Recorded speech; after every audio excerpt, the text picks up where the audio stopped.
She stood over my desk with her arms crossed, a cruel smirk plastered across her face, as she loudly announced to the entire open plan office that I was dead weight. I had exactly 60 minutes to pack my cardboard box and clear my belongings, or security would physically throw me out onto the street.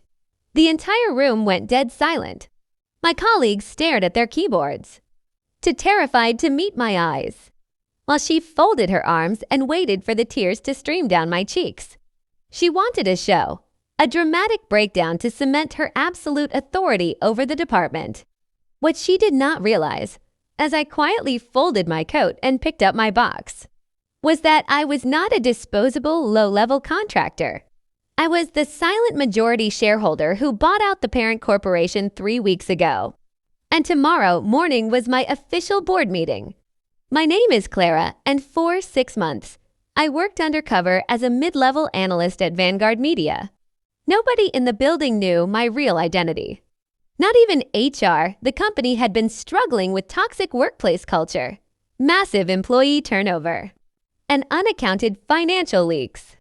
So as the incoming owner, I decided to observe the daily operations from the inside before stepping into the executive suite. I wanted to see how the team was truly treated when management thought no one of importance was watching. It did not take long to discover the root of the problem. Director Victoria Blake ran the office like a personal dictatorship. She took credit for her junior staff's late-night work, publicly humiliated anyone who asked questions, and spent company funds on lavish personal expenses while freezing team bonuses. On my final day of observations, I submitted a report pointing out a massive flaw in our quarterly budget allocation.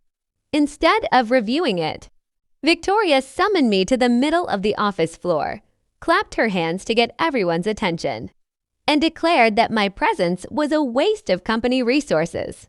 She called me useless, incompetent, and dead weight right in front of 70 of my peers. She told me I had 1 hour to leave the premises. I did not argue, cry, or make a scene. I simply packed my desk items into a brown paper box, picked up my coat, and walked out the glass doors while Victoria chuckled with her inner circle of managers. The next morning at 9 sharp, Victoria called an all-hands meeting in the main boardroom to announce my termination as an example to the rest of the staff. She stood at the head of the long glass table, smiling, as the executives took their seats. The door opened, and I walked in, wearing a tailored charcoal suit instead of my usual oversized sweaters. Victoria gasped and immediately threatened to call security to have me removed for trespassing. Before she could finish her sentence, the chairman of the board stood up, welcomed me to the head of the table, and introduced me as Clara Vance, the new owner and chief executive officer of the company. Victoria turned completely pale. Her smirk vanished, and her hands began to shake as she tried to pull out a chair to sit down. I remained standing, looked her directly in the eye, and informed her that her reign of terror was over. I presented a dossier detailing her financial mismanagement, verbal abuse of staff, and immediate termination for cause without severance. Security arrived 5 minutes later, not for me, but to escort Victoria out of the building while her former team watched in complete silence. Humility is a powerful lens, and those who use power to crush others usually forget that tables always turn.